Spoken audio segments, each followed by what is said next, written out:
Hello everyone, my name is David Vonderheide and I play the trumpet. Thanks for watching, and I'm going to tell you just a little bit about it and do some more playing for you. So you can see the trumpet is long and metal, and you have these valves that go up and down to help you change notes. But on the instrument, the hardest part and the most interesting part is how you produce the sound. The sound is produced by blowing on the mouthpiece. But we don't actually just blow through the mouthpiece. That doesn't produce any sound at all, except some wind. So what we have to do is buzz our lips. And when you do that, into the mouthpiece, you get sound. Or into the trumpet, you get a better sound. So buzzing your lips, that's how you play the trumpet. But most importantly is the breath we take, and we blow the air through the trumpet, and that's really the main thing that we focus on.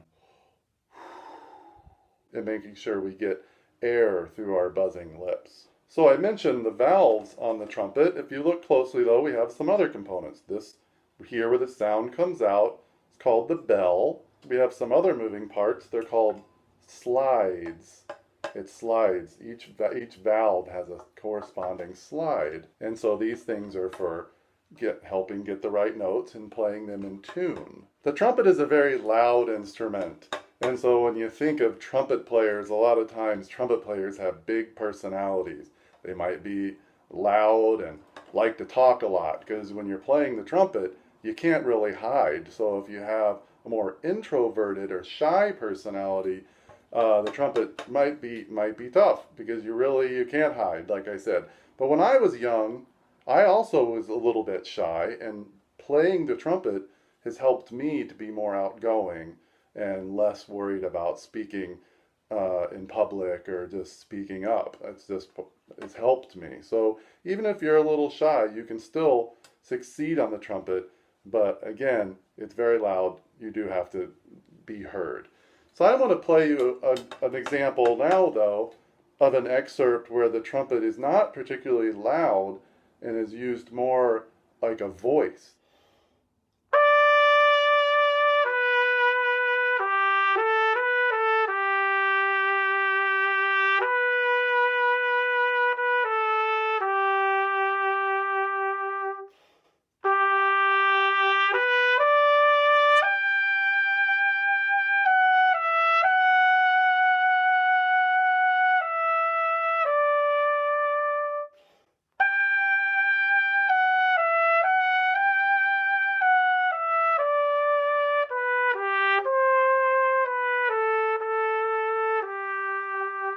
More typically, like I said, the trumpet plays pretty loud, and it might announce the arrival. Like, think of a queen is arriving and the trumpets play a fanfare. This next piece I'm going to play for you is the opening of the entire piece, Mussorgsky's Pictures at an Exhibition.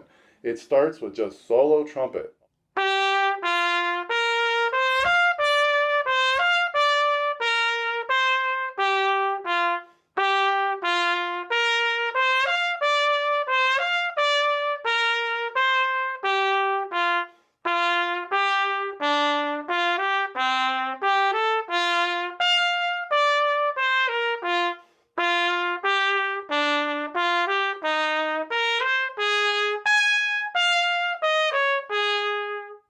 One of the things I find really interesting about the trumpet, or people find interesting, is that trumpets come in all shapes and sizes. So we're going to do a little bit of show and tell. This trumpet is called a C trumpet because it's pitched in the key of C. This trumpet is called a rotary trumpet because of the valves. They're a little different than the other valves. Also, you play it sideways like this. This is a type of trumpet they play a lot in Europe, in Germany and Austria. And we also play it in the orchestra when we're playing certain composers like Brahms, Beethoven. You look at this horn, this is a lot different. It has a much bigger bell. It's quite a bit longer. It has a very mellow sound and is frequently used in jazz. You might hear jazz musicians playing a flugelhorn, and it just sounds very mellow and dark and a lot less bright than a trumpet sound. This trumpet is called a cornet. It's not even called a trumpet. You may have heard of a cornet. Sometimes when you first get instruments, sometimes they give you instruments that look more like this than the other trumpet. Again, the sound is just a little bit different. Sometimes the composers wrote for a cornet, and so I play the cornet in the orchestra when it calls for it. Here's another trumpet that's really interesting. It's called the piccolo trumpet. It's very small. It even has an extra valve, a fourth valve.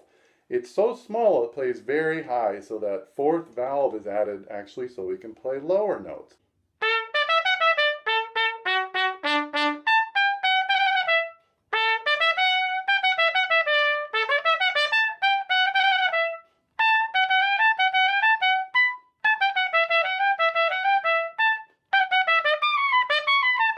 Thank you so much for watching my video and learning all about the trumpet. Please enjoy all the other videos in the virtual petting zoo.